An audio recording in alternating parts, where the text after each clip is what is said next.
오늘 아침을 여는 말씀은 고린도전서 5장 1절에서 5절까지 말씀입니다. 너희 중에 심지어 음행이 있다 함을 들으니 그런 음행은 이방인 중에서도 없는 것이라. 누가 그 아버지의 아내를 취하였다 하는도다. 그리하고도 너희가 오히려 교만하여져서 어찌하여 통하니 여기지 아니하고 그 일 행한 자를 너희 중에서 쫓아내지 아니하였느냐. 내가 실로 몸으로는 떠나 있으나 영으로는 함께 있어서 거기 있는 것 같이 이런 일 행한 자를 이미 판단하였노라.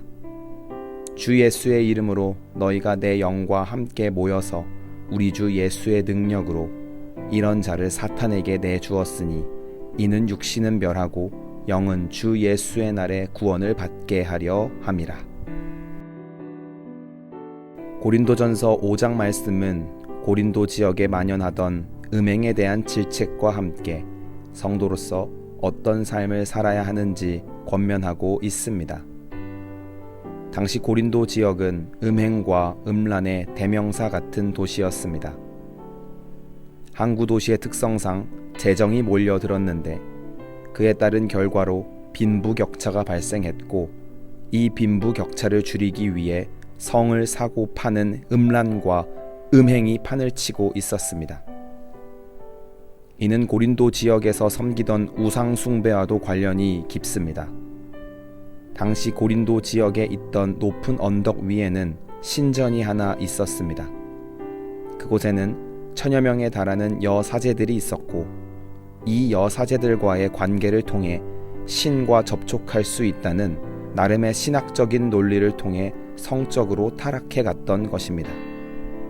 또한 여사제들은 제사가 없는 밤이 되면 마을로 내려와 또 성을 사고 팔며 온 도시를 음란으로 물들였습니다. 그리고 이러한 음란은 교회에까지 파고들어 교회를 병들게 하고 무너뜨리고 있었습니다. 그중 일부를 5장 말씀에서 지적하고 있는 것입니다. 그런데 교회 안에서 일어나고 있는 음행의 재질은 더욱 심각했습니다. 1절 말씀에 누가 그 아버지의 아내를 취하였다 하는도다 라고 말씀합니다. 즉 아버지의 아내와 결혼을 하는 일이 심심치 않게 일어났던 것입니다. 아버지의 아내라는 표현을 미루어 볼 때 친어머니는 아니고 계모를 취했다는 것을 알 수 있습니다. 그러나 이러한 일들은 이방인들 중에서도 잘 일어나지 않는 일이었고 만약 일어난다 할지라도 굉장히 혐오스럽게 여기던 일이었습니다. 그런데 거룩을 지켜내야 하는 교회 안에서 이러한 일들이 더욱 빈번하게 일어났던 것입니다. 이 문제가 더 심각한 이유는 이 문제가 단순히 음행의 문제에서만 머문 게 아니기 때문입니다. 당시 자식들이 아버지의 아내를 취했던 이유는 돈의 문제도 걸려있기 때문이었습니다. 당시 유산상속법은 아들들에게 우선순위가 주어지는 것이 아니라 아내에게 물려주게 되어 있었습니다. 그래서 만약 아버지가 먼저 생을 마감할 경우 새로운 아내에게 유산이 상속됐습니다. 그래서 자식들이 강제로 새 어머니와 결혼을 진행하여 유산 상속을 받아낸 것입니다. 즉 음행의 문제를 넘어서서 돈과 관련된 문제까지 있었던 것입니다. 오늘 사도 바울은 이러한 일들을 쳐내지 못한 고린도 교회를 질책하고 있는 것입니다. 그렇다면 이방인들이 보기에도 혐오스럽고 누가 봐도 문제가 있어 보이는 이러한 일들을 처단하지 못했던 이유는 무엇일까요? 이는 앞서 말한 사건들을 일으키고 있는 장본인들이 교회 내에서 재정을 많이 담당하던 사람들이었기 때문입니다. 그래서 함부로 쳐내지 못했던 것입니다. 이를 통해 우리가 알아야 하는 고린도 교회의 본질적인 문제는 단순히 음행이 들어왔다거나 돈의 문제가 걸려있다 정도가 아니라 하나님의 뜻에 따라 세워진 교회가 하나님의 손이 아닌 사람의 손에 의해 좌지우지되고 있었던 것입니다. 사람의 눈치를 보고 사람의 상황과 여건에 따라 이리저리 휘둘리고 있던 것이 바로 고린도 교회의 가장 큰 문제였습니다.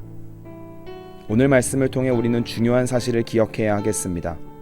교회는 반드시 하나님의 손에 의해 움직여야 하는 공동체입니다. 이것은 어떤 시대가 찾아온다 할지라도 변하지 않아야 하는 만고불변의 진리입니다. 유명한 사람의 손에 의해서도 아니고 목사님이나 사역자들의 손에 의해서도 안 됩니다. 교회는 오직 하나님의 손과 지혜에 잇대어 살아가야 합니다. 하나님의 뜻 이외에는 그 어떤 세상적 가치라도 중요하게 여겨져서는 안 되겠습니다. 그렇기 때문에 성도는 하나님의 뜻을 알기 위해서 말씀 앞에 서기를 반복해야 하겠습니다. 이 땅에 내려주신 하나님의 뜻이 담긴 말씀 앞에 서서 교회의 사역을 돌아보고 우리의 삶을 비춰보아야 하겠습니다.